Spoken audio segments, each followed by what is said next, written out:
Oh boy.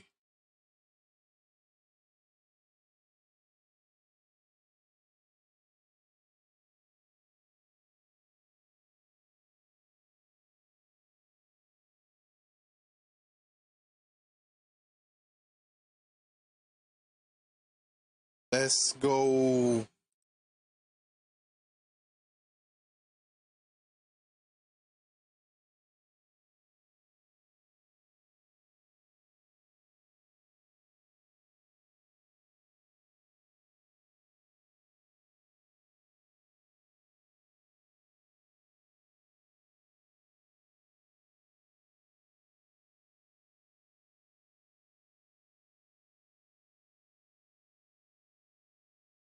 You didn't see nothing.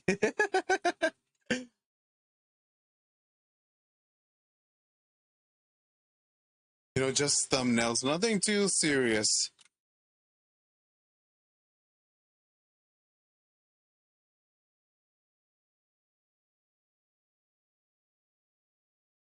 Ooh.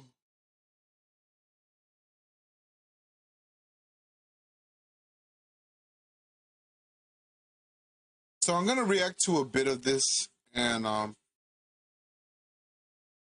gonna finish it tomorrow. But there's like something going on tomorrow. Oh yeah, I want to say quickly that the song I've been working on and been telling you guys about, I haven't like really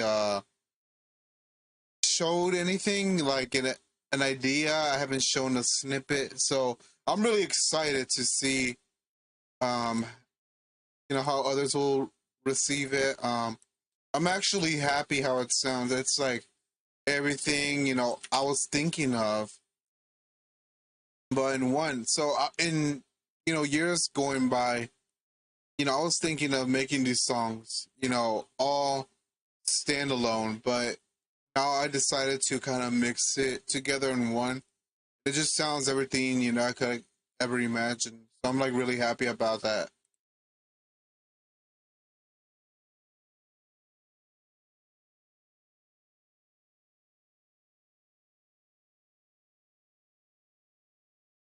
So yeah, and the theme of Halloween, we're gonna see the whole Creepshow Art debacle. Cause I'm like what even happened? Like trying to process everything is wild. And the thing is, I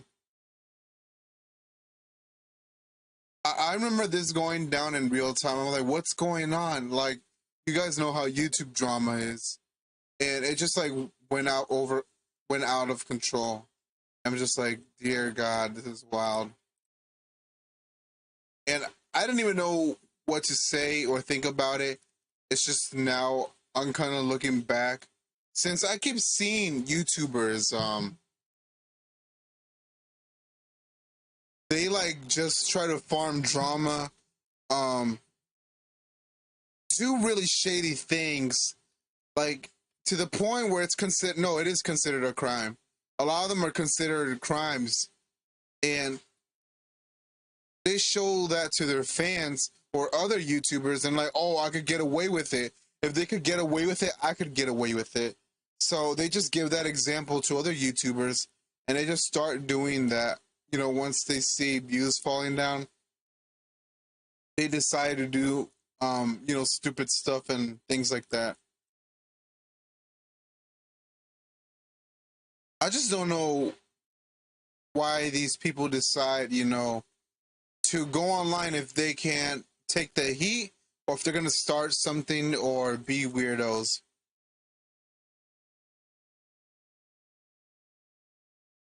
Like, dear God, I don't know why, this all happens really. Like, it just feels like exhausting at this point. Everybody, like, starts off great, and then people just see how shady they are, or they're actually like a real work of art, no pun intended. And it just like escalates. I'm sorry, I meant to say it escalates into like something that we don't really want. So I'm just like really lost on why YouTubers are the way that they are, because not just YouTuber, like Twitch streamers as well. Why are they the way that they are? Like I swear, like we talk about mental health, but I think there needs to be like further examining because a lot of them just like I'm not saying nobody should have a platform. No, I'm against like deplatforming, but I really think people should like work on themselves before just like um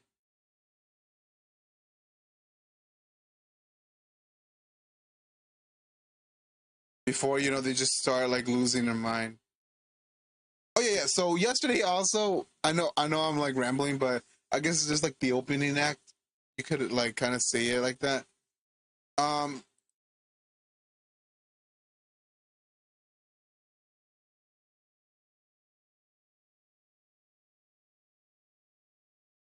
okay, so there's this TikToker I was talking about. So she deleted a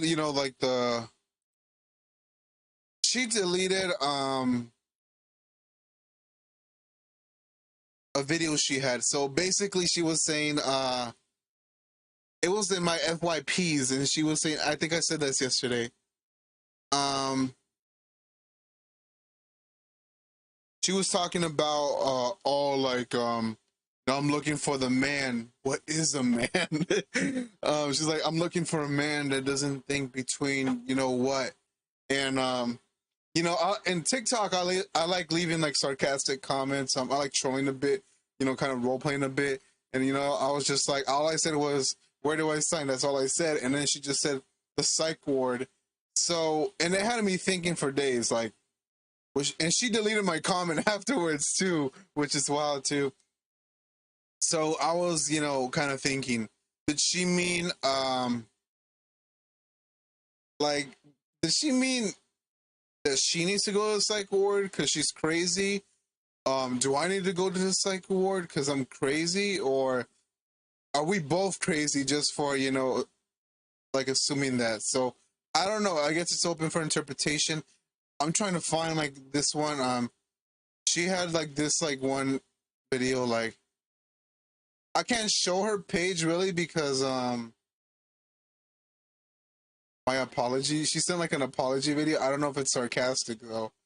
So she basically I guess she's like the TikTok Kanye to a lesser extent, but yeah, she basically like posts weird stuff, things that would get you canceled on Twitter, um, and like she even had like a video on YouTube that got like taken down. So she's just looking for trouble, bro. Wait, I want to find this one because I found this one kind of funny. So yeah, I think she's like she's a British chick that's living in Australia, and she's just like acting crazy. Oh God. Oh no. Yeah, she just sounds like she just farms. And what's scarier is that I think she's a teacher. So I'm like, no, this can't be. Like, there's no way this lady's a teacher, bro. Like, I'm not, against like the idea. I uploaded my video on YouTube, went viral, and then banned on to YouTube. Why do you think you got banned on YouTube?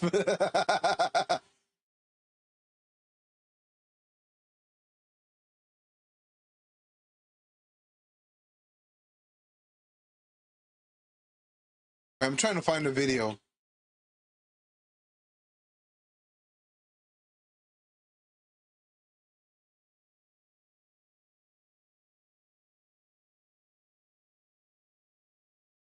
Yo, did she take down the video? I think she took it down, but basically it was like saying uh she was like, are men like afraid to approach women because of the whole kind of like movement that we all know about? Um and somebody said in the comment section, somebody said, I don't think they're afraid, I just think they don't find you attractive. I was like, Jesus, that is such a ratio. Like, damn, like it's like on a serious topic and they're just ratioing her. Like they could have like gone through a whole Twitter thread, but they just decided to end their career.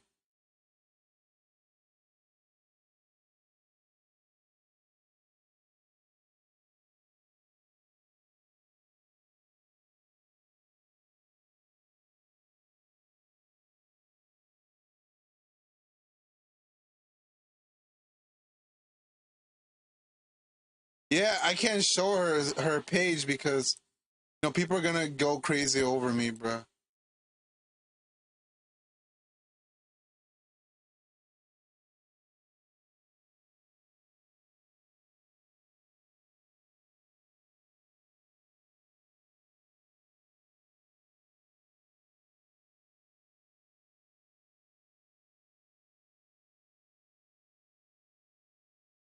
Bro, I can't find it. Did she delete it?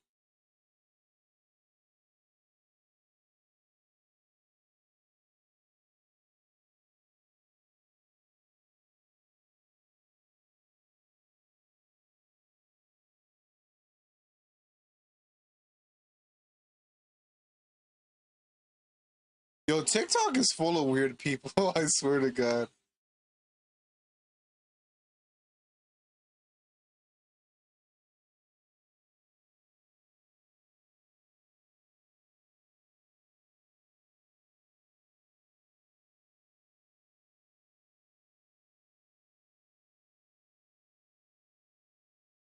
Dude, I think she took it down. Yeah, I think she took it down. So yeah, basically she got ratioed. What is even TikTok? I don't even know what TikTok is anymore. This video is sponsored by Surfshark. It's just like a cluster. Oh yeah.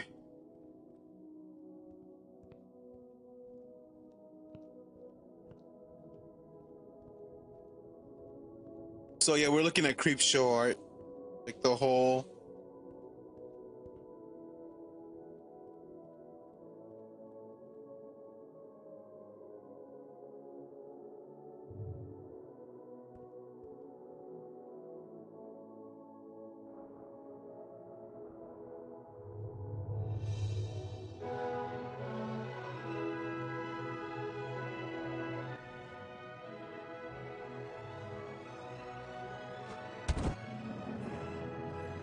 What is going on?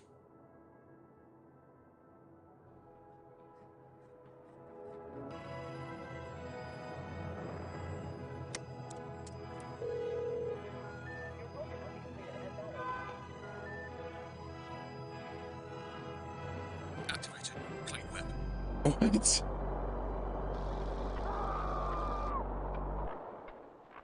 What is VPN? You too can prevent others from tracking you. Oh man! Why did you tell me it was an ad? Yo, that was so good for an ad though. I didn't see that coming. Hello, ladies and gentlemen, and welcome to The Right Opinion, the home of a twat with too much free time and covering drama. Isn't it just the most fun pastime to talk about? Well, not always, but as people online have grown more Oh man. invested in the escapades of creators, coverage is inevitable. At the same time, reporting can take many different forms, and over the years, each audience niche has gradually been filled by their corresponding correspondence. Whether that's to do with breaking the news as it happens with an emphatic tone, or analysing the intricacies of a situation through a more retrospective perspective. What matters to people is that they have a voice relaying to them what's going on in the world, and that voice is at least somewhat reliable. From there, they can construct their own hot takes to share to social media accounts that permeate their relative platforms. A lot of content is typically very organised, with attention to production value and a clear structure, even if it may not be the most highbrow. However, this sort of content, my sort of content even, can also have its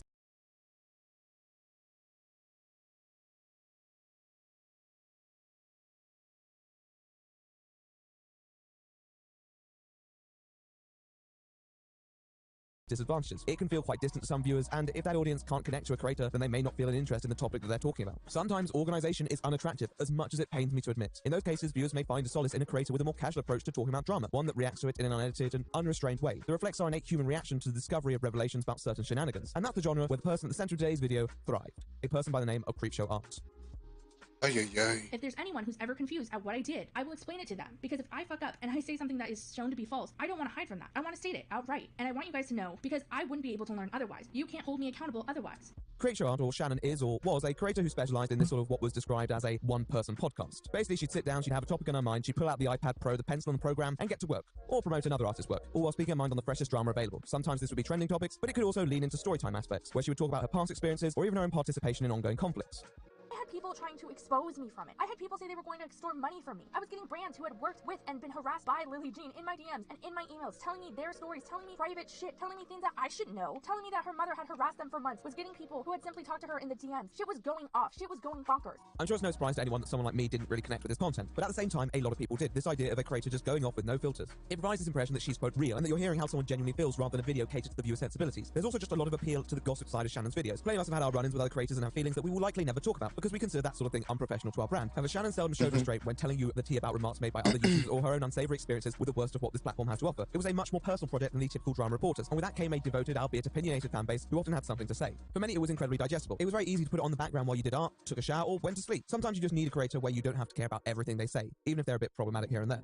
Although she launched the channel in 2016, you'd be hard-pressed to find any record of her content before late 2018, when her videos began to garner traction with a wider patronage. As her channel grew, it became apparent that the most successful topics were the ones that typically covered controversial individuals and their antics, ranging from petty art thieves to, well, Onision. Her sounding Yo, what happened to Onision? I gotta look at where dude is at.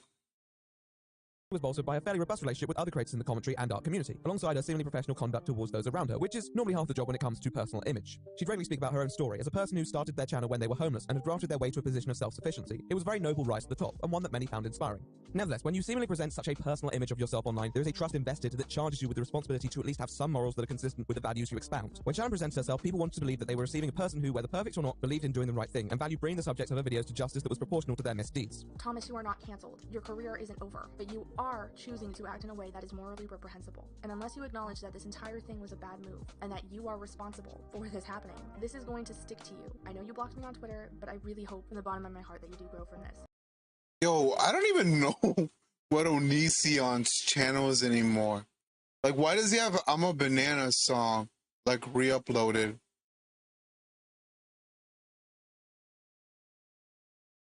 I gotta see the comment section. I can't show the title of the video. Oh, I even got, like, oh, never mind. Wait, are people commenting? Damn, he has, like, 37 comments. Bro, why is he playing the victim? I can't show the title of the video.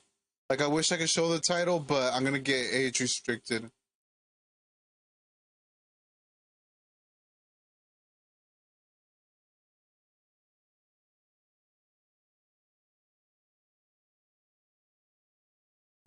In many ways, she had tied that personal side of her to the philosophy that she advocated for, which made her work online even more sacred. Oh, social repost is still on YouTube. I forgot about that. I don't know if you guys remember social repost. Man, I remember when Leafy made a video on him. To her viewers. That was also entrenched by the slightly slapdash presentation. It wasn't a hard-hitting expose, but it felt like it came from the heart. Shannon was a person who wore that heart on her sleeve, and people felt they could trust her for it.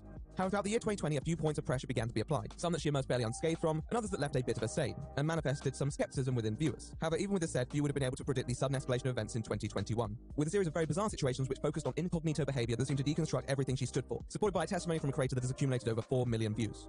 What did this behavior entail exactly? Well, some of you probably already know, some of you are likely in the dark. However, I'm sure you're all equally curious to know exactly where this started and where this ends, if it does. So join me and a couple friends today as we take a journey through this drama in a video that hopefully won't exceed 2 hours, though I make myself no promises. How much of someone can truly be real? How much can be fabricated? And how much can we expect from a creator's persona? Well, let's find out.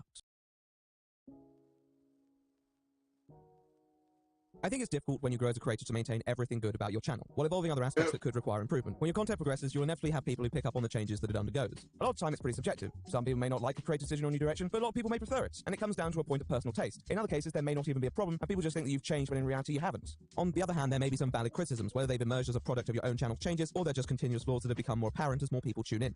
So let's go to 2020, when Shannon was encountering some pretty impressive growth, covering a variety of unsavory characters who had found themselves embroiled in drama for various reasons. Overall, I think that many people were happy that she was talking about these subjects. However, the focus of uploads had definitely pivoted more towards degeneracy, and that can often alter the perspective of your content when you deal with fresh allegations, especially if you've just covered something extremely serious, or anything to do with Jeffree Star. She did have some problems relating to her own impulsive behavior that seemed to fall short of some people's standards for reliable content. I am literally sitting here telling you to your face that the man who provided the semen to make one of the most prophetic and profitable liars on YouTube has a LinkedIn page where he says his current job is that he is God. His job is that he's God. God. He's just God, which is a completely fine thing to put on a resume, on LinkedIn, anywhere. As I've noticed, Creepshow Art style was pretty informal, and that style clearly resonated with a lot of viewers. However, the problem with reacting to drama on a cursory basis is that you're working with information as you perceive it, rather than a well-researched, laid-out set of events that Sorry you can about that. clarity. Some may argue that it's part of the spontaneous charm that the content has. But as awareness for your channel rises, idiosyncrasy can only really justify the aspects that one views as subjective, and informational vigor did not always seem to be one of them, especially given how she'd often just parrot information that she had found. For example, so this video is probably going to be a little bit controversial. I mean, I am talking about something that has yet to be proven beyond a reasonable doubt, and people are already stating things like, to even question someone about this is in fact ableist. So me making this video is probably going to get me into a little bit of hot water. In this fabulous deleted video, after reading an obviously very compelling Instagram post, she promotes the rather contentious idea that actress Jamila Jamil has been dishonest about the disabilities she has discussed in her past. What was the evidence for this? Well, supposedly contradictory statements about her health that didn't add up. From that very weird scenario, she got a load of weird food allergies with that poisoning, and after she healed completely from that, those allergies cleared up.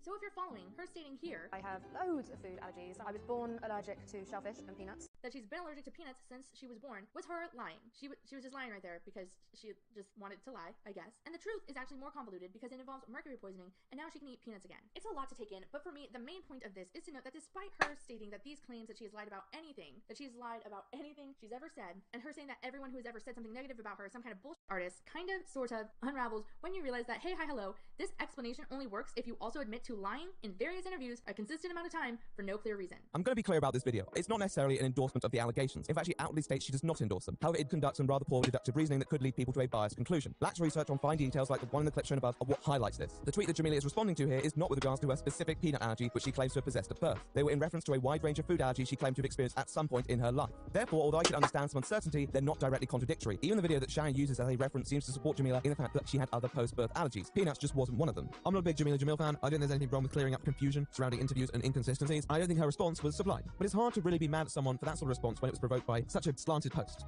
I believe she has EDS, a disease that has a lot of complications and one that too many people are accused of falsifying. Suggesting she had Munchausen's is pretty damn distasteful, and to tie that to the EDS like some did was not just attacking her, but perpetuating a harmful stereotype. Anyone who finds inconsistencies and immediately rushes to imply that a person is faking it is pushing their luck and assuming too much. And those who propounded this theory were rather quickly forced on the retreats, Creepshow Art included, with the video being promptly unlisted because she can be a little too gung-ho. But a lot of the time, given Shannon's style, it was hard to place blame for any misinformation at her doorstep. Her reaction to evidence was just like anyone else's, even if this means that some of her videos haven't aged that well. Hell, that's a characteristic universal to many creators. However, she had also called out creators for deceiving their audiences, such as Blair White, so it was important that she held herself to the same standard. As the year proceeded, however, the red flags only appeared to increase in number, not just in her research, but in her demeanor. Now, I want you guys to look at this image. Look at it really hard. Squint your fucking eyes till they bleed looking at this image. And I want you, in your mind brain, to focus on what you think the issue here is. If you stated that you literally cannot tell if this image was made with racist motivations towards Leslie Jones, then you are absolutely right. So the fact that she is drawn in this way, and is the only character in this image shown to have fucking lip, it feels purposeful, and in a not-so-great way. It feels like it was done in malice. What? First of all, Shannon appeared to be quite flippant. We know she'd occasionally construct her videos off sentiments that may not be substantiated with the proper research you'd expect of a creator, but her attitude seems to carry much more confidence than the foundations the content was rooted in, whether it was an artist that drew characters she had deemed racist even if they'd apologized, or a creator family member's antics. Jim Bulls over here is a bona fide cult leader. No, I am not saying that to be cute. I'm not saying that to meme or prank you guys. I am literally sitting here telling you to your face that the man who provided the semen to make one of the most prophetic and profitable liars on YouTube has a LinkedIn page where he says his current job is that he is God. His job is that he's God. In this video posted in March 2020, she calls the missionary evangelist father of beauty creator Jacqueline Hill a cult leader. Now, I'm not fond of evangelists, and in many ways there is a case that the narrative they do purport could be seen as quite demagogic. However, when we think of cults, we tend to have a very vivid image, and to frame someone as being a cult leader is risky wording. Also, this man is the man who put his hoo-ha into someone else to make Jacqueline. So I guess we know where she learned how to bullface lie online. So much so that she made an entire brand off it. And like him, like they both made brands off of this. Jacqueline herself wasn't very amused by this, especially given how Shan ties it to Jacqueline, even though she hadn't spoken to him in over a decade. Now the video was removed, and that's fair enough, but given the more genetic connection, what's even the point of making a video dishing dirt on a person's father? What is the point? I want to make it clear throughout this video that I was not the first one to make things public. I did not make things public, and they did this. That's a question that some may begin to ask after watching a video on a person by the name of Karuna Satori. Now, Karuna Satori is an ASMR YouTuber and former anti-vaxxer. She engaged in a rather heated exchange with Shannon after she took issue with Creepshow Art's mocking of people who espouse anti-vax narratives. We are going to be talking about all of Man, Twitter is a mistake. the reasons why she thinks I'm scum, a bully, why I should learn where my place is, and how very soon I'm going to Why is it that the art community and the beauty community, they're always at war with each other? I always find that funny. lose everything I made on YouTube. Her words. Oh, and also, she apparently thought I was a teenager, despite me constantly bringing up how I'm married and used to be homeless. Classic teen themes. Now I'm going to come back to this situation in a bit, but all I'll say is that one comment left on a video over the next couple weeks manifested into a 35-minute video documenting the situation and labeling Karuna the anti-vax defender. Although I don't think the points she makes in the video are entirely unfounded, it's once again a question of why it exists. A question that we'll answer very soon. Karuna was certainly oddly outspoken on certain matters that one would deem trivial. She is a dramatic person. However, Shannon is as well, and whereas many YouTubers would probably dodge the bullet and move on with exposing whoever's next on their problematic list, these minor situations seem to end up with a Creepshow Art video. Because she just often couldn't resist, de-escalation was not her forte.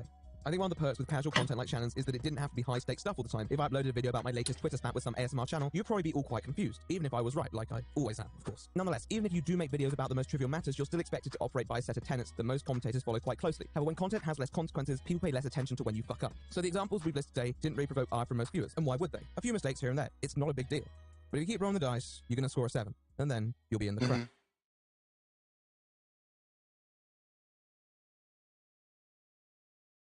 Oh god, no. I don't want this to There are a lot get of minor problems with Shannon's content that, when combined, amounted to a more significant problem. The fact that she would regularly be quite incendiary in her commentary, the fact that she wasn't always most scrupulous with her narratives, and the fact that she'd often take it to other social media platforms which rubs salt on the wounds of what may be erroneous reporting already. However, these characteristics are not really noticeable on an individual basis. You need a situation that combines all of these traits into one concerning conglomerate. So let's move to May 2020, when a situation appeared to hit a lot closer to Shannon's home. Days like these, I wake up and I'm excited to spill the tea. Jake Yonsei is a creator who covers a lot of showbiz-style topics, including RuPaul's Drag Race and the drama that surrounds it. However, in 2020, a movement began known as #CancelJakeYonsei, on the basis that he had repeatedly used his platform to disseminate defamatory content against competitors of the popular TV show in question. It all transpired when one drag queen by the name of the Vixen implied that a product had racist undertones, and Jake posted it onto his Instagram and asked about other people's thoughts. Is this what causes drama now? Okay. Jesus. Anyhow, this provoked the Vixen to go off on Twitter calling for Jake to be reported, subsequently inspiring other people to share their unfavorable experiences with the YouTuber. Another tweet coming from a person who claimed he had been extremely Janus-faced towards him when covering a situation. This was quote tweeted by another former contestant, Shay Kool-Aid, who championed the tweet, adding a further "cancel Jake Yonsei" hashtag onto the original post. This was not the only tweet Shay quote tweeted with this comment, and not the only tweet on this matter. It seems they were just not happy with Jake and his videos. Oh Another god, they're contestant, roasting him. also commented on the matter, having a rather heated exchange with the Jake Yonsei fan, asserting that his content is a one-sided breeding ground for mob mentality. A lot of content followed within this movement. Some of it has been lost to time, others not so much, and this deepened the divisions between the two parties and became rather nasty for everyone involved. Creepshow Art, appearing to be a friend of Jake, saw her comrade in a bit of a pickle, and being the good friend that she was, decided to upload a video coming to his aid. There's one thing that I know about me personally, is that I am a ride or die friend. I am very loyal, I will stick up for my friends through thick and thin, and there's literally nothing you can do or anyone can do to stop me from doing that. I have gotten into actual fistfights with people over my friends. Someone at one point tried to stab me because I was defending. That just says a lot about her. Why is she always getting in fights? She's already problematic. A friend, and I just have lived a very long life where the only constant within myself is that if I love you, I will fight for you. And I don't care if the person is famous, I don't care if they have a bigger platform than me, I will fight for you. How honourable. I think a loyal friend is what we need sometimes. Though, sometimes being a good friend is acknowledging when they're wrong, not just blindly defending them. Though, I'm sure Shannon knew that. So she must have had some conviction in her defense of Jake, right?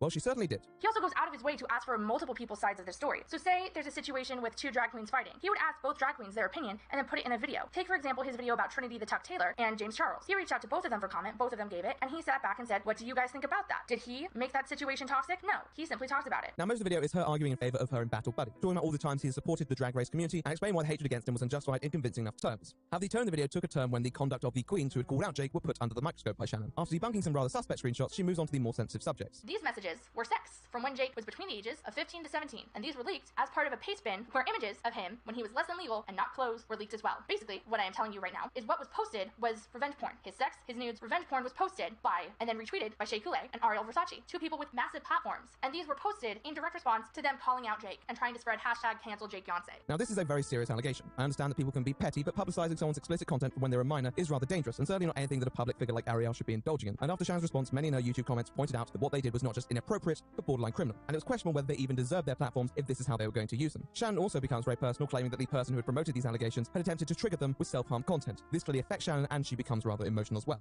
And by the way, just fun fact, the account that is sending out his nudes is the same account that has sent me graphic images of gore and people cutting themselves in order to trigger me to cut myself, because at one point I mentioned that the person doing this is someone online who really enjoys spreading falsehoods about YouTubers and triggering them to do stuff like this, to hurt themselves. And they're spreading this kid's revenge porn. I don't know what the fuck is wrong with you people. It's a powerful moment of one friend sticking up for another, demonstrating how much she truly cares. But did she care enough to get the facts right?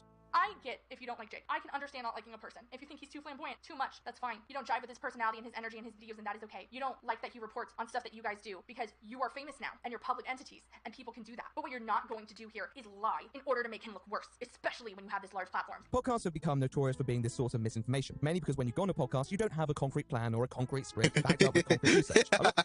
Oh man, you tell me. All the time, it is just you reacting to the cues that you may be given, and although that obviously has its quirks, I don't think spontaneity can always excuse lazy research. And the truth is that there was still a level of organization to Shannon's content. Just because it felt somewhat impromptu doesn't mean she doesn't go into it with a clear plan of what she's actually talking about. And in addressing the Jake Yonsei situation, she clearly shows an awareness of the points she's making, particularly against the drag queens in promoting, quote, revenge porn. So how, in relaying that information, did she botch it up so miserably? You don't think that's triggering? You don't think the act of having your naked body sent to you that was you when you were a minor, you don't think that would hurt someone? You think that's fine? You think that's funny? They were leaked as revenge porn by someone who was hurting him, and that is sickening that you would do it. It's sick. It is gross. God damn it. And Ariel's a YouTuber. Ariel Versace on YouTube. This is the quote tweet in question. At this time, the original tweet had been removed. However, its allegations were still accessible, and you were still able to recover the original tweet through inputting the link in archives. Now, I'd rather not show the content in question because I don't think it's central to the points that I'll be making. But needless to say, although there are plenty of words I would use to describe it, revenge porn is a bit misleading if you do not have the full context, and saying images is really just false. Especially when you pair this with the idea that the language led some to believe the original tweeter was sexually exploiting Jake for something that they did as a minor. There may have been vulnerable images that were part of a paste bin, but this post was not related to that, and given she reposted the original messages, I assume she saw the tweet in question. Jake's own tweet on the paste bin matter was published before the drama, and it's unclear how related these situations even were.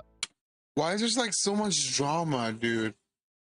It's like everybody learns about everybody just so they could use it, you know, when things go down for like their clout tokens. So let's clear this up. Jesus Christ, dude. Strike two.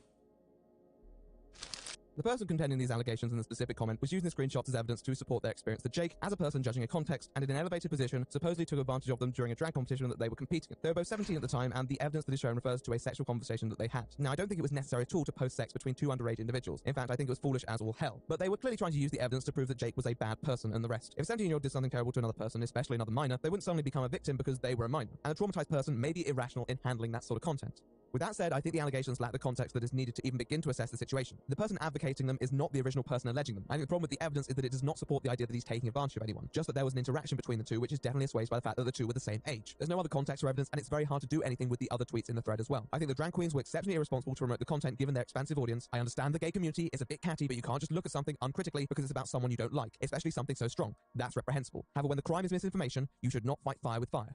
When in the screenshots I have of it, over 500 people saw it. Over 500 people liked it. And you're not going to clarify that that was fake? And you're not going to spread the sex and nudes of a minor in order to make yourself better. I looked up to you people. How the fuck is this okay? There was a conflation of what was going on, and although it seems that someone may have leaked nudes, that was not to do with the tweet or the situation in question, and the tweets that the drag queens promoted did not either. And as some people in Creepshow's YouTube comments noted, if they had, this could be seen as disseminating underage nudes, which in many cases is considered illegal.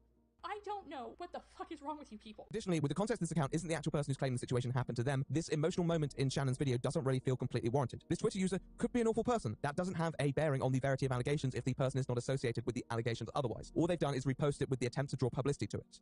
These points were made by critics, and once the drag queens mentioned caught wind of it, it all kicked off. Ariel Versace in particular was quite vocal that they had retained a lawyer, promising legal action. This, of course, provoked the nuclear response from Shannon, who basically said, bring it on. After all, if showing tweets of a public figure promoting a minor sex is all she did, then she did nothing wrong at all. The problem is that this just wasn't the case, and the fact that she wasn't prepared to concede on this only heightened the drama. Both parties win the wrong. Let's make no mistake here, because one of them is a commentator, the attention swung towards her. And it was a real shame in that sense, because you could still call the drag queens out, in my opinion, as public figures, but it had been overshadowed by this other allegation and further drama that, to be honest, was not justified. Many people took Shannon's word as gospel and echoed it over the following weeks, which often caused more harm than good. And instead of working towards any sort of resolution, we were left with this mess of a situation which would have been avoided if someone had merely taken the high road. However, unlike previous situations, this one didn't die.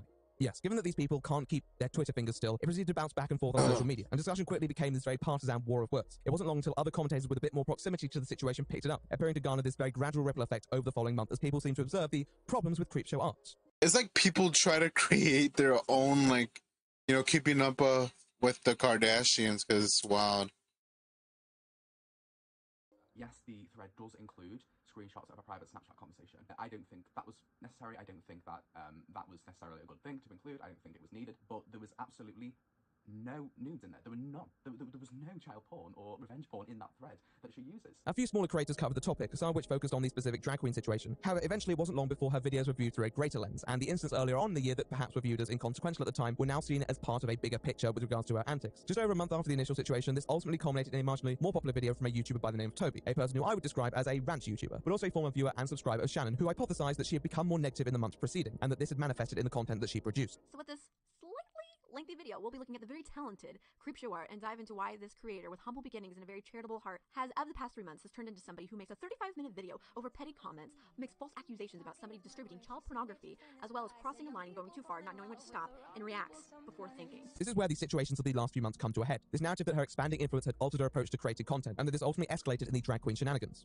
And so now we're brought to this tweet right here, where Lewis goes on to explain the fact that Creepshow has completely and utterly falsely accused two drag queens, two very known celebrity drag queens, of spreading around child pornography falsely. And then Shannon ends up responding, saying, I literally said they spread sexts that he sent as a minor, because they did. As those tweets are still up, literally fact check me right now. Is what was posted was revenge porn. His sex, his nudes, revenge porn was posted by, and then retweeted by Shea Coulee and Ariel Versace, two people with massive platforms. And these were posted in direct response to them calling out Jake and trying to spread hashtag cancel Jake Beyonce. Shea Coulee and Ariel Versace, two people who are successful in their field and are massively talented, like they're very talented, very gifted performers, who have large audience, who don't like Jake for whatever reason that they are allowed to not like Jake, decided that they were going to repost to their large audience these images, this revenge porn, to embarrass and hurt this fucking 19-year-old. However, the video covered a variety of situations, some of which we've already discussed, and others that she felt had struck a bit more of a personal chord, merging them together to outline what many labelled the pattern of behaviour. Now, this term is typically used to strike fear into a viewer, but in this case, Shannon just had a few problems that continued to surface in her content. Unless she sorted herself out, these problems weren't going to magically evaporate. Given that Toby could definitely convey a rather irate tone through their content, it allowed them to inject emotionality into situations that perhaps didn't carry the greatest consequence initially, and thus make people take more notice. The video itself was a follow-up to another video where Toby had expressed qualms with Shannon's content, whereas the previous upload hadn't reached too many people, hundreds of thousands tuned in to see all of Creepshow's blunders under inspection, with many chiming in to say how they felt she had become a more negative force of recent.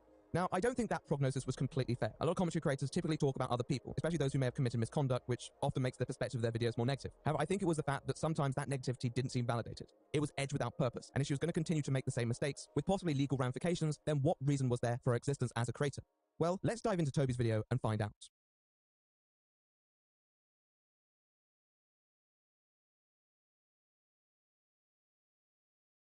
Remember that girl who was living out of her car with like little to no resources to make videos? Remember what you had to do in order to get by with like a $2 pen and a fucking sketchbook from Walmart? I don't know where the hell she went, because all I see now is somebody who does no research. Are we going to continue to insult them, or are we going to try to educate and make them understand that not vaccinating your kids is wrong? It's a wrong thing to do. Gets extremely defensive to people who don't agree with her and makes really petty tweets from a petty situation as her Twitter banner, like a 12-year-old would do.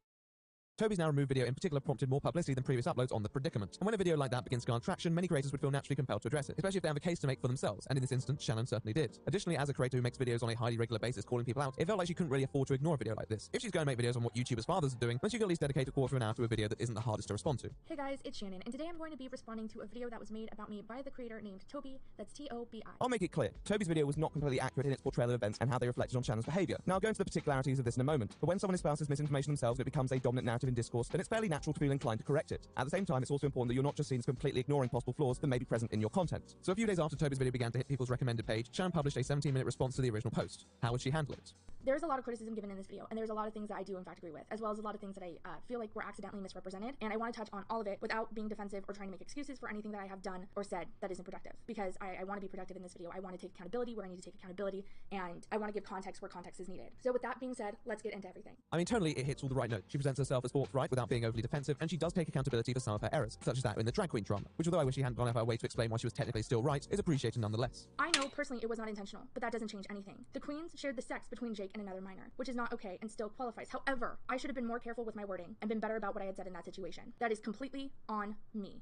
However, she makes a decision to stand her ground on a fair few issues, which, although I may disagree with, I can also respect. We all possess different principles for what we believe is the correct approach towards content, and as long as we don't feel that attitude causes excess harm towards others, then there can generally be a degree of mutual understanding. All the same though, when standing up for oneself, it's rather important that you don't mislead your viewers, because it could be seen as you misrepresenting information to make your actions seem more reasonable. These could be on minor details such as that relating to the Jaclyn Hill situation, where she claims that she thought that her coverage was kosher on the basis that other people were reporting on it, and the fact that Jaclyn had spoken about it previously.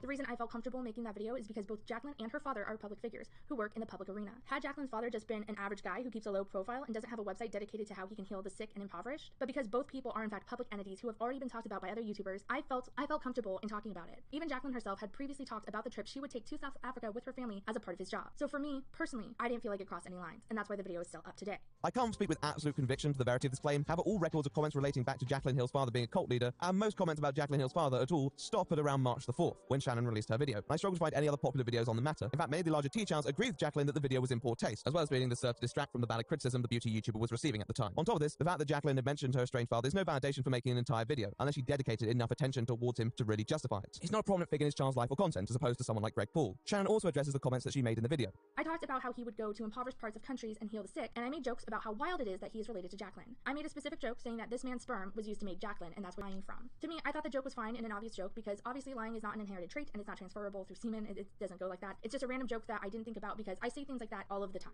And yeah, when you put it like that, it does seem kind of obvious, but it wasn't really just a one-time joke. It was a bit of a recurring theme. And to counter your point, these things aren't that preposterous when you consider the effects of nature and nurture and how someone's family environment may affect them. Anyhow, I have greater gripes elsewhere relating to our old friend Karuna Sartori.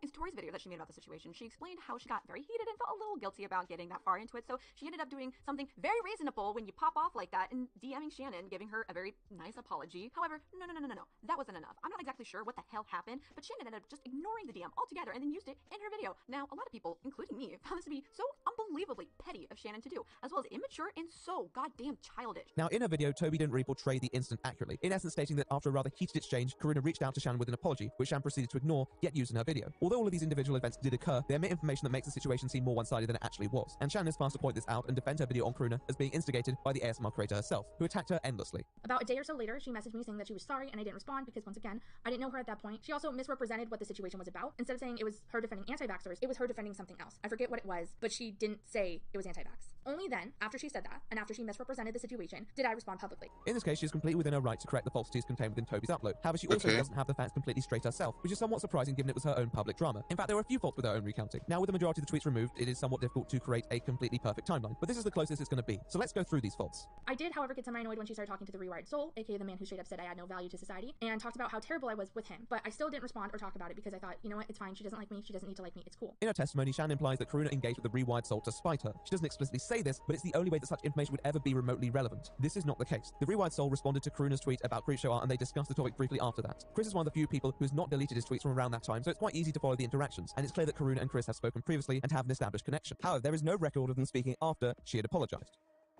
Because even after she apologized when she said that message, she was still publicly responding to the Rewired Soul, saying the same things and agreeing with him. Shan states that Karuna had continued to give her grief after she had apologized, essentially saying that her apology didn't mean anything. This is partly true, but also lacking context. Karuna made her initial tweets on February the 19th, in response to Shan's anti-vax video, before sending a message to Shannon. She did not tweet immediately after she sent the apology, and her apology came after her conversation with the Rewired Soul. The next time she mentions Shannon is the 5th and 6th of March, when she expresses her anger at Shannon's Jacqueline video, first in response to Jacqueline, calling her scum, but then responding to Dustin Daly and Ready to Glare as well. Shannon then subtweets Karuna in reference to her reply to Jacqueline, prompting a reply from Karuna, who basically says, "Say it to my..." Okay, so right at hopeless, I'm gonna stop because it's kind of late and dear God, bro, some people should just like stay off social media because this does not look healthy at all. Like, what are you getting yourself into? Like, bruh, please. It really messes people up really badly. Like, you don't even realize. My face, and Creepshow accordingly does this, and the anti-vax content is brought back up. There was no real contradictory behavior from Karuna. Even if what she said was completely out of order, changing your opinion on someone as new information arises is not conflicting. The lie here that Shannon can't remember is that basically Karuna said that Shannon was insulting someone's looks, when in actuality she was more insulting the anti-vaxxers through their appearance. And also you can't draw that from what Karuna says. And once again, I don't think it's too much work to clarify that, but it seems that Shannon had a different route of addressing it in mind. Which brings me to my next point. I didn't watch her content, it didn't matter to me. When I finally did talk about it, it was after days of Karuna talking about it. And it was after she responded to a subtweet asking me to call her out. I only talked about this after she misrepresented the situation and tried to make it seem like I was bullying just random people, when all I had said was anti-vaxxers look like Karens.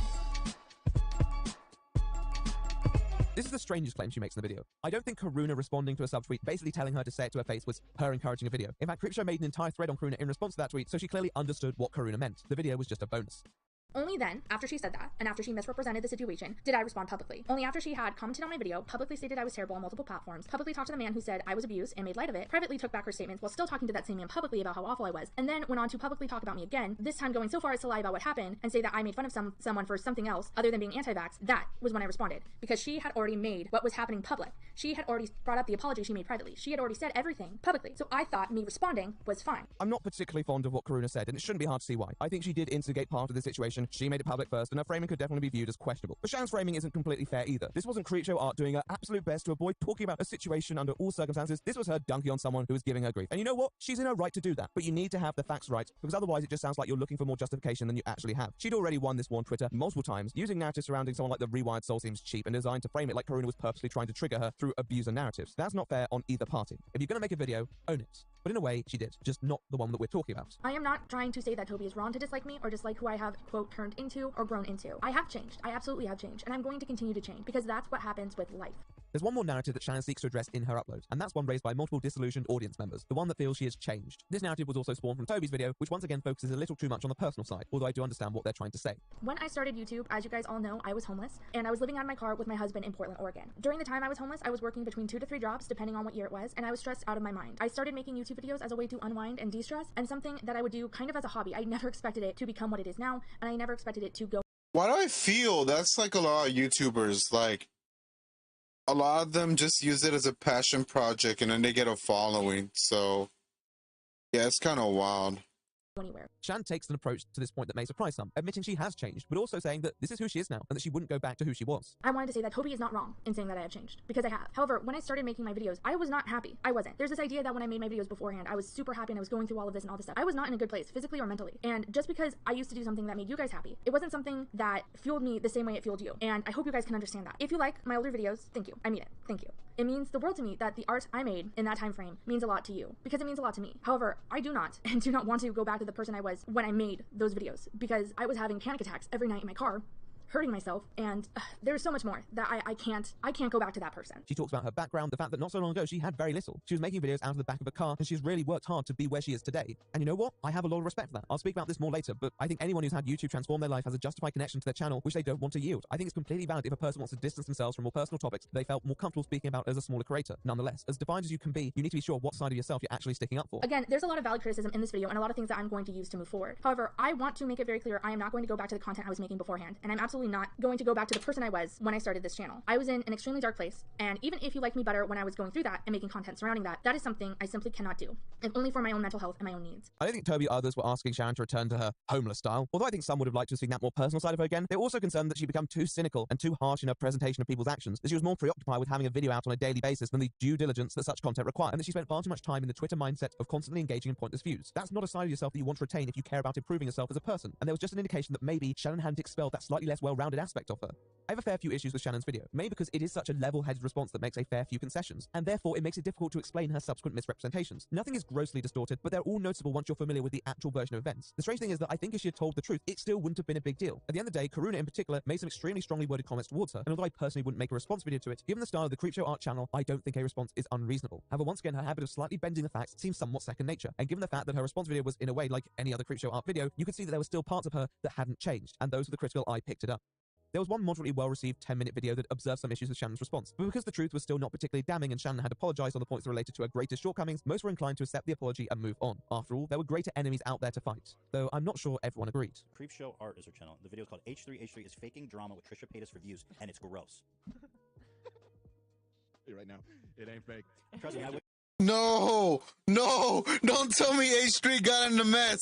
No, yo. I can't say I'm surprised, but no way. There's no way Eaton Decline is on this. What did he do? What did he do? I wish it was fake. Yeah, I wish it was fake. But you know what this shit I'm dealing with is like, fuck you. I wish this shit was fake. A month later, Creepshow had her channel temporarily demonetized shortly after H3's response to an older video What the heck? where she had claimed Ethan and Hila were faking drama for views. At first, some thought this was related to Ethan and Hila's video, though Ariel Versace chose to tweet at Shannon, claiming responsibility for the outcome. Fortunately, in this case, H3 stated that they spoke to YouTube and managed to reverse this decision, likely in an attempt to distance themselves from any idea that they would want to have a channel critical of them demonetized. But it showed that some people were just not over it. And should they be? Versace's comments completed this saga of drama. Wait, what did L3 say?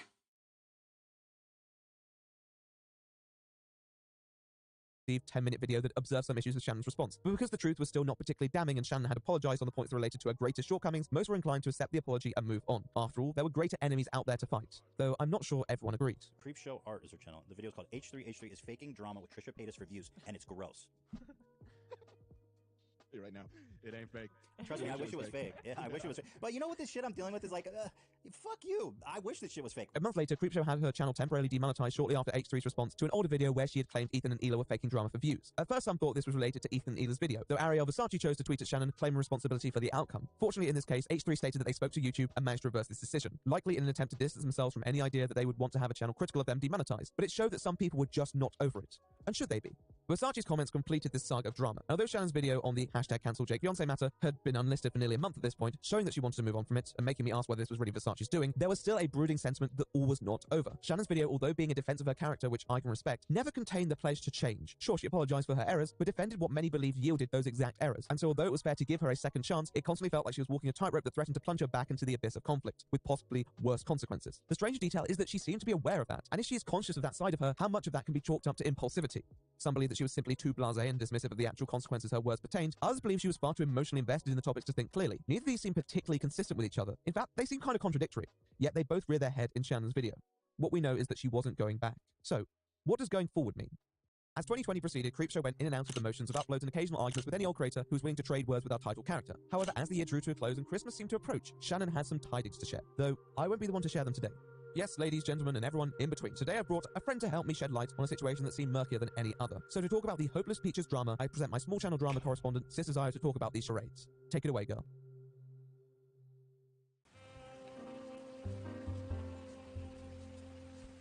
The right opinion. The pineapple pizza hater he is wants me to talk about a little incident with you lucky group of people. Oh, man. Okay, so I'm starting to think, since she dealt with all this, like, and I'm not defending her, this video is kind of like looking at the crime she did and how she kind of got away with it in a way. But no. So I just wanted to say, since, you know, she was suffering through life, she decided to, like, do the same thing to other people. And the thing is, you know, she couldn't handle it, so she decided, you know, to give it to other people, you know, that pain, which, yeah, I'm not down with that. That's why I say, you know, and PewDiePie said this too, that not everybody needs to be on YouTube. I do understand it's her outlet, but it just turns into things in drama that's unwarranted. Let me just look through my files here. But it's just like I'm talking to the wall, right?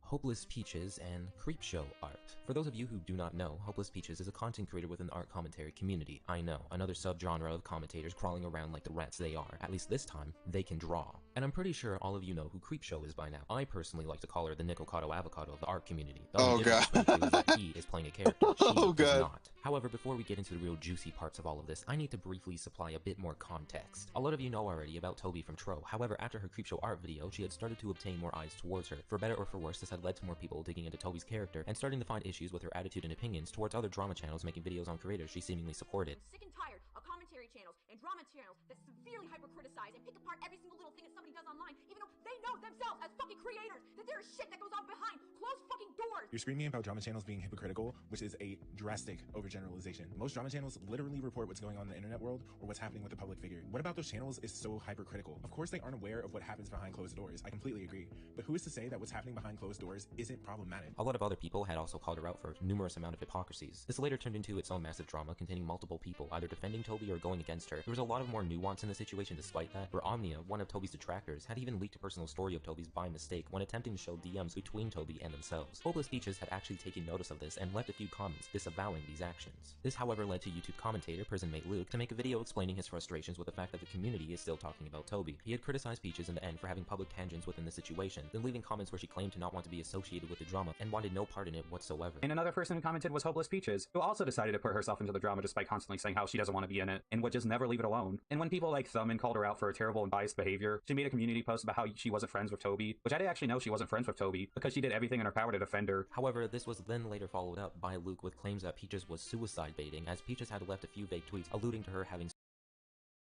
suicidal thoughts. Well, you say, are you going to be taking a break from the drama and comments and all that? Which is fine. If you need a break, you need one. I'm not saying you don't have mental health problems, but you would constantly come back to post more things and beg for sympathy. And when you were getting genuine criticism for all the garbage you've done, you decided to suicide bait your audience. Now, I want to make something clear here. Luke is an idiot, in more ways than one, and I would apologize if I'm being too harsh. But if you have the balls to claim someone is faking suicide for attention in front of a large audience, especially without taking into consideration the repercussions that could follow, you lose all sympathy from me. When it comes to situations like these, it's better to give people the benefit of the doubt and back down for a little and wait things out. Unless you're like Luke, who likes to sniff and eat glue, doubling down on these things is never a good option. Also, Luke, the term you used wasn't even the correct one. Suicide baiter is a term that's meant for those who bait people into suicide. A month later, after the release of this video, Miss Shannon had decided to put convinced that Shannon is a psychopath. Shannon was a psychotic person. Oh no, how terrible. This is what I call foreshadowing, by the way. Our best friend Luke had picked up on this, rubbed his hairy disease-filled rat hands together and rushed over to Creepshow's DMs. And behold, it turns out Shannon's tweet was about Peaches all along. Shocking. Luke decided to take this time to turn this into a video. Now before we get into this fantastic video of Luke's, I want to play a fun game. Do you think that Luke A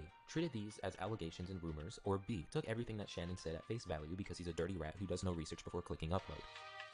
B.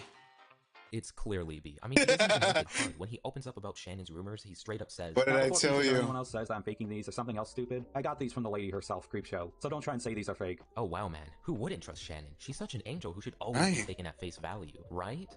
Not to mention that I personally think a lot of the things that were said were petty to say the least. I mean, one of the issues Shannon had was that after her Jaclyn Hill video, a video that was seen as notoriously bad by the community, Peaches had decided to softblock her on Twitter. And when Peaches got mad at Creepshow for her Jaclyn Hill video, instead of being a friend and not letting it ruin her friendship with her, she softblocked Creepshow and started vaguely tweeting about her out of spite. Oh no, a person doesn't like you anymore. I get that she was seen as a friend, but the fact that you left that in there just for the sake to make everything seem so much larger than it was. Dude, it's just, I don't know. I just feel like, you know, like so-called friendships and YouTube and Twitch, they're hella fake. Like, you know, they're all buddy, and then once, you know, it hits the fan, they just start turning on you. And like I said, it's just, I just see this constantly happen. Like, I guess it's just like it is the entertainment world in general.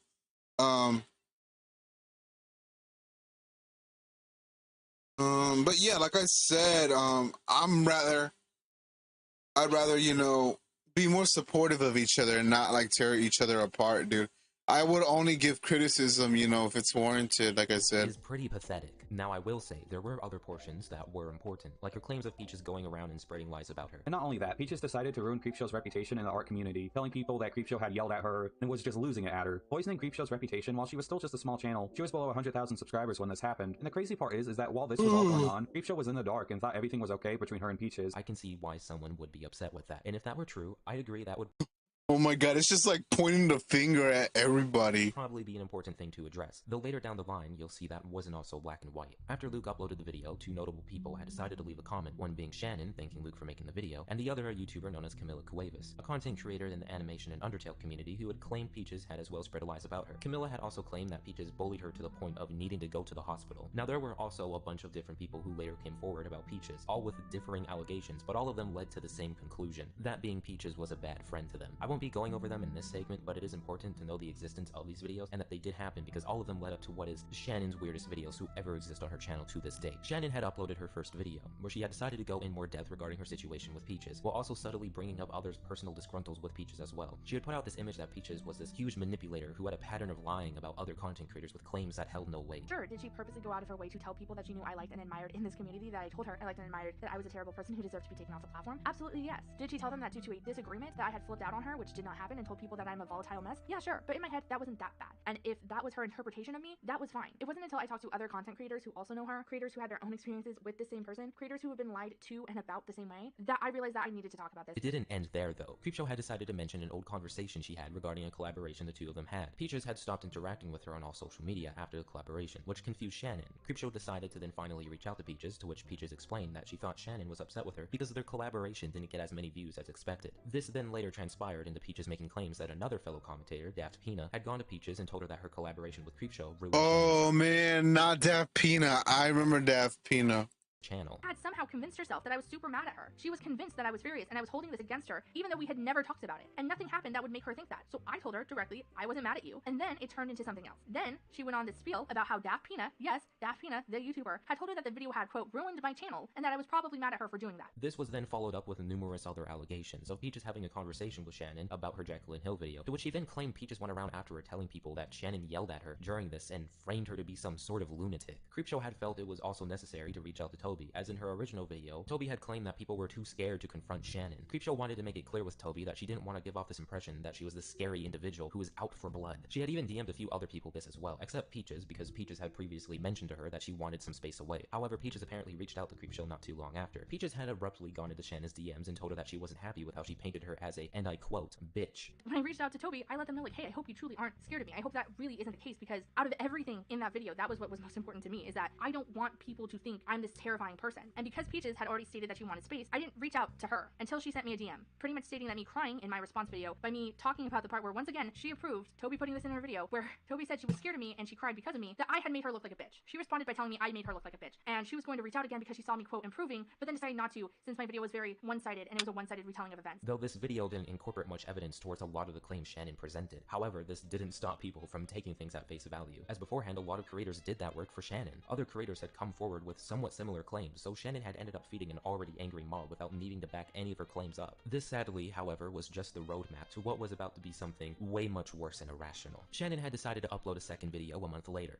This video was mainly due to a document that was made in defense of Peaches, and as well Toby coming forward and calling out Shannon. You see, Toby had felt that too many people were going after Peaches at this time for unjustified reasons, and felt that this entire situation was being blown out of proportion with little to no evidence to back it up. Shannon was not happy with this. Toby stated this: my final commentary video will be addressing stuff with Hopeless Peaches, mostly due to the fact that she's completely destroyed right now by some clout-chasing whores, and I know no commentary channel will stand up for her, even though they think the whole situation is dumb. This is another point we making a new video about how every single person in the commentary community is a giant coward, and nobody wants to stick up for anybody if they are going to get backlash of any kind, regardless of whether they think it's right or wrong.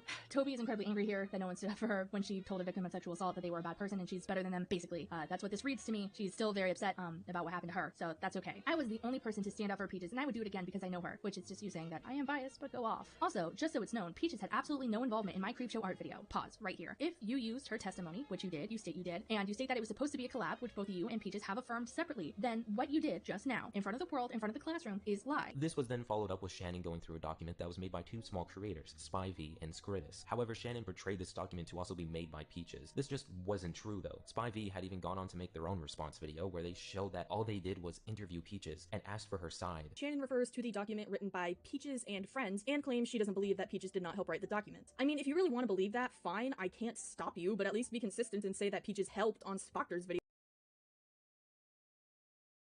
because we did the exact same thing that he did. We asked for her side of the story, she did, and gave us any relevant screenshots, and then we, in a completely separate group chat, went over all of it and compiled it into a document. Peaches was not allowed to see the document until it was completely done, and she did not edit or comment on it at all. Peaches had no involvement with the actual making of this document and was simply asked questions for proof to back the answer she gave. Shannon then goes on to discuss the document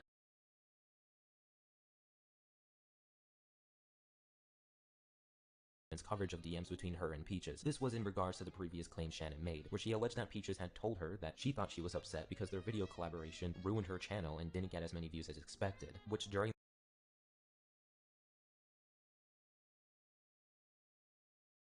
this conversation, she then claims that Peaches had made previous remarks of wanting to hurt herself. Shannon was worried about this and gave Peaches her personal phone number. These DMs were also shown in the document, though of course Shannon's phone number wasn't at all shown in the actual document. Nonetheless, she then makes the assumption that because these DMs were in the document, that Peaches had shown SpyV and Scritus her personal phone number, which, by the way, Peaches didn't do that. If the people who had these screenshots literally scrolled up, which I cannot do because once again, Peaches blocked me after she realized I had access to this conversation and she didn't want that, you would see her literally falsely accusing another YouTuber, that being What the What again, of flagging her account and causing her to be unable to make money and be unable to support herself. I would love to see this document talk about the false accusations she leveled at him, seeing as apparently they have access to the entire conversation, but I guess not. It also makes me feel entirely weird that all of these people have seen my private phone number, so that's fun. I love that. This video was when some people started to realize Shannon's irrationalities, as this entire video was filled with assumptions and felt very exaggerated. It didn't help either that she had also claimed that Peaches was racist because she, and I quote,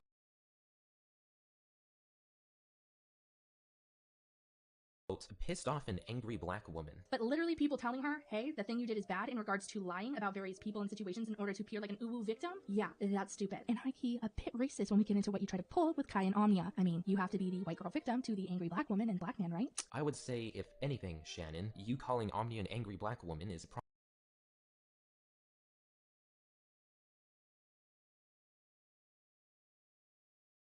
probably more racist than Peaches disagreeing with Omnia over Twitter drama. After this video was uploaded and Peaches caught wind of Creepshow alleging that they doxed her, Peaches decided to send Creepshow an email, very upset and rightfully so, by the way, to which Creepshow was so cocky with this that she had decided to leave a pinned comment on the video to mock Peaches about the email. Peaches made a response video a while after this. I do want to clarify that Peaches had made another response video before all of this, though I don't entirely believe that its existence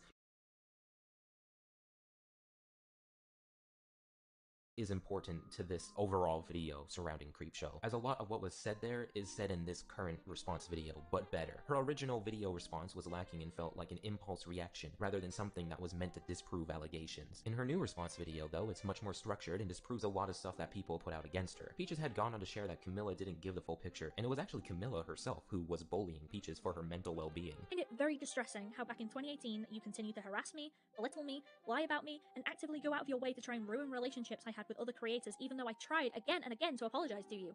I had no channel back then, besides a shitty dump of a channel with just AMVs and Procreate time-lapses. I had no voice. To publicly berate me, then blame me when you got caught in a lie because you still didn't take down the merch as late as March, yeah, it was distressing.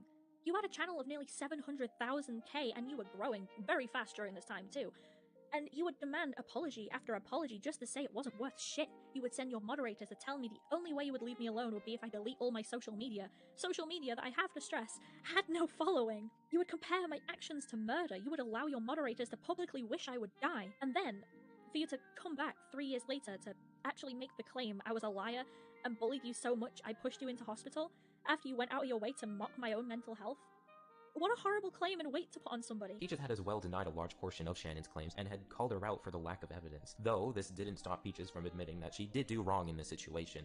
To Creepshow Art, I apologise for soft-blocking you after the Jaclyn Hill video. We had our differences, but we were friends, and I shouldn't have made subtweets about the situation. I understand why that would have hurt you, and it was stupid of me to do that. I'm sorry. At the end of the day, when it comes to Peaches and Shannon, though, they were both part of a toxic friendship, though I don't think that excuse is going in front of a massive audience and spreading things about someone who was your friend without proof. At that point, all you're doing is spreading rumors, which is practically ironic because Creepshow ended up doing the very thing she claimed Peaches did to her. The only difference is that she claimed Peaches went around telling other content creators. Shannon did this all publicly, for the entire YouTube community to watch, and people believed almost every word she said. You see, Shannon's real art and talent don't lie with her drawings. Creepshow's art lies with her ability to take a situation in the direction she wants it to, but I will let our lovely host tell you more about that. Thank you, Austin. I'll be leaving her channel in the description below. But for the moment, let's have a reflection of what people seem to observe at this point.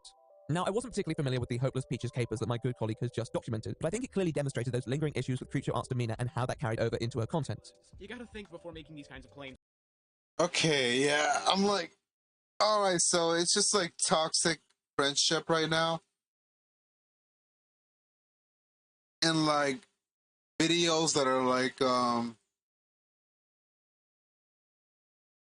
it's kind of like Deaf Noodles, all these like videos that make these like really heavy claims. So yeah, we're in Peaches, and yeah, tomorrow we'll finish everything now.